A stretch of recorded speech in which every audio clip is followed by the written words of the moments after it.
Посреди изнуряющего сухого сезона в заповеднике слонов Ада в Южной Африке земля была потрескавшейся и обветшалой, покрытая сетью глубоких трещин, а вдали едва виднелись несколько затяжных мелких лужец с мутной водой. Именно в такой суровой и беспощадной среде, где каждое живое существо с трудом боролось за выживание, медленно и с трудом шелестя осыпающейся кожей, двигался зрелый слон.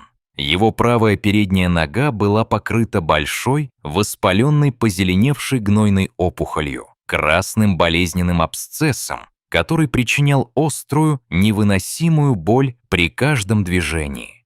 Из-за этого мучительного болевого ощущения ему становилось тяжело не только ходить, но даже просто стоять. Он не мог ежедневно находить достаточное количество пищи и воды для своего выживания. Медленными и утомительными шагами он все больше отставал от стада, ускользая в бескрайние пустынные и выжженные палящим солнцем поля, где не было ни ветра, ни тени, ни надежды. Он становился для себя самим собой, потерянной душой в запустении и холода. Его глубоко печальные глаза, в которых читалось безмолвное страдание и боль, наблюдали за окружающим бесплодным пространством.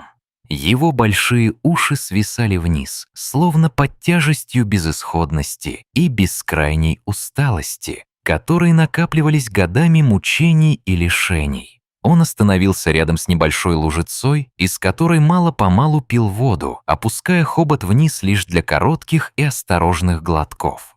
В этот момент горячий палящий ветер, наполненный запахом пересохшей, обожженной солнцем земли, проносился мимо, обвивая его большое, но истощенное тело, словно напоминая о непрекращающейся борьбе жизни и смерти. Почти потеряв надежду вновь найти свое стадо в этой неласковой и безжалостной земле, он лежал неподвижно, пытаясь собраться с силами.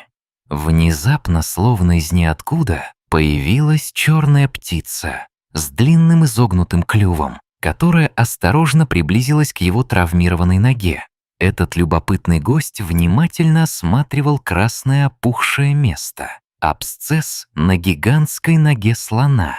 Птица медленно передвинулась ближе, несколько раз наклонила голову, будто пытаясь понять природу этой болезни, а затем нежно приложила свой острый клюв к болезненному участку.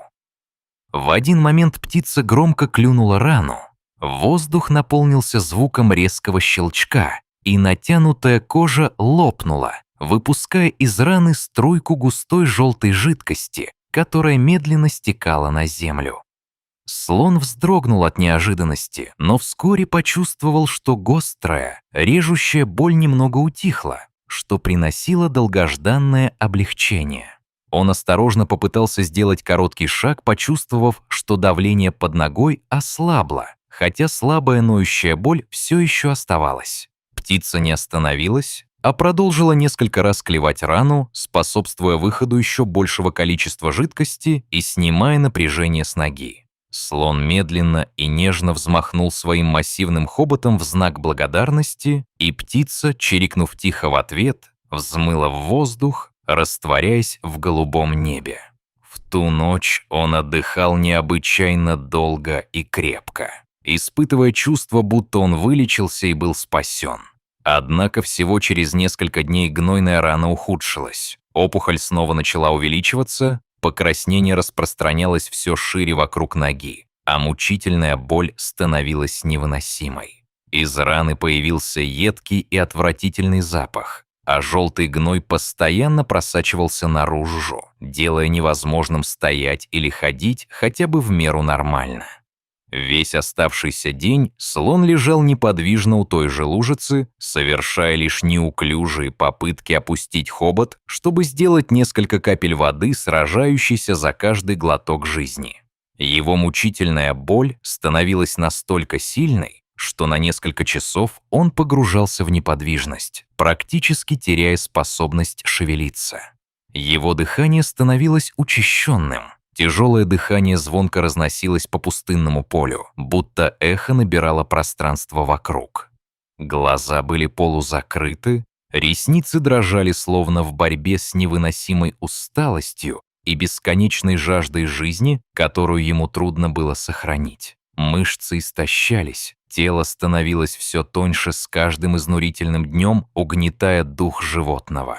Периодически он пытался опускать хобот в иную, еще уменьшающуюся лужицу, судорожно делал несколько глотков, а затем опускал хобот вниз, обессиленный и томимый жаром палящего солнца. Солнце жгло его спину, усиливая страдания. Из сухой трещиноватой земли поднимался горячий пар. Посреди этой муки летающие мухи и другие насекомые сновали вокруг раны, увеличивая дискомфорт и заставляя слона испытывать еще большую боль. Несмотря на попытки хлопать ушами и отгонять назойливых насекомых, он оставался беззащитным перед бесчисленным плюсом и круговертью муравьев и мух. Вода в лужице постепенно испарилась, оставив после себя лишь тонкую стадию грязи и ила. Слон молча лежал, как будто в ожидании чуда, жаждущего вершины в этой мрачной пустоте и безнадежности. И чудо действительно произошло. Однажды утром, когда первые золотые солнечные лучи лились через безбрежные травы, озаряя тихую равнину, двое рейнджеров, Давид Маккона и Самуэль Кумало, патрулировали водные источники в заповеднике. Издалека они заметили огромную серую массу, неподвижно лежащую у самой кромки воды. Приблизившись, они осознали, перед ними лежит взрослый слон с серьезной травмой ступни. Тяжелое дыхание и уставшие глаза худого зверя говорили о том, что он страдает уже несколько дней. Давид опустился на колени, чтобы проверить пульс и температуру тела слона. А Самуэль немедленно связался по рации с экстренными службами в ожидании помощи. Вскоре их помощь пришла. Они быстро принесли чистую воду, чтобы осторожно влить ее в хобот, помогая слону сделать несколько драгоценных глотков. Самуэль аккуратно натянул плотную веревку вокруг места лежания, чтобы оградить его от приближения других животных, которые могли быть потенциально опасны или вызвать стресс для больного гиганта. Давид нежно положил руку на хобот слона, тихо произнося слова утешения и поддержки глубоким и теплым голосом. Вдалеке слышался рев мотора специализированного транспортного средства. Приближалась спасательная команда. По приезду спасателей совместными усилиями использовали тенты и крепкие веревки, чтобы аккуратно поднять больного слона и загрузить его в специальный транспорт, подготовленный для перевозки больших животных с максимальным комфортом. Самуэль сел рядом с головой слона и непрерывно контролировал дыхание и общее состояние животного по пути в реабилитационный центр. По приезду в ветлечебницу ветеринар немедленно начал всестороннее обследование. Результаты показали, что гнойный абсцесс пока не проник глубоко в кость, однако требовалась тщательная санация и постоянный медицинский контроль. Медсестры тщательно промывали раны, аккуратно удаляли омертвевшую ткань и перевязывали ее стерильными бинтами. Сразу же были введены антибиотики и обезболивающие препараты, чтобы облегчить страдания и снять воспаление. Слона поместили в просторный сарай с полом, покрытым сухой соломой для уюта, а крыша защитила от палящего солнца. Рядом поставили большую кормушку с сеном и емкость с чистой питьевой водой, чтобы он мог легко питаться и восполнять жизненные силы. Ночью сотрудники клиники часто меняли повязки и следили за температурой животного, чтобы предотвратить возможные осложнения и инфекционные процессы. Спустя несколько дней дыхание зверя стало ровнее, а в глазах зажглась новая искра надежды. На третий день рана начала подсыхать, опухоль заметно уменьшилась, и плохой запах исчез. Давид и Самуэль с облегчением улыбались, наблюдая, как слон пытается осторожно двинуть конечностями. Спустя неделю он уже смог встать на ноги и без спешки жевать сено в уютных стенах сарая. Ветеринары увеличивали рацион, вводя свежие фрукты и овощи, чтобы помочь животному быстрее восстановить силы.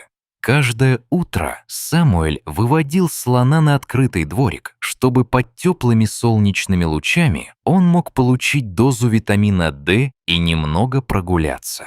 Особым удовольствием для слона было прохладное окатывание водой, которое он выражал легкими подергиваниями ушей и счастливым покачиванием головой. Шерсть на ушах и возле ног начала блестеть, а кожа у места раны постепенно заживала.